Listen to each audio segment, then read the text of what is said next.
Oman työtilan järjestelmäasetuksissa voit yhdistää sähköpostisi Addensyyn sekä Addensyn kalenterin matkapuhelimeesi. Matkapuhelinsynkronointia varten tarvitset vain ilmaisen Gmail-tilin.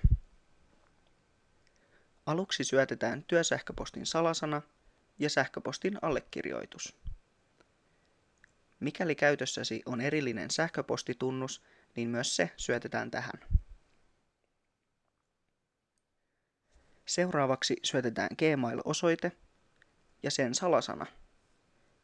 Tämän jälkeen valitaan synkronointitapa.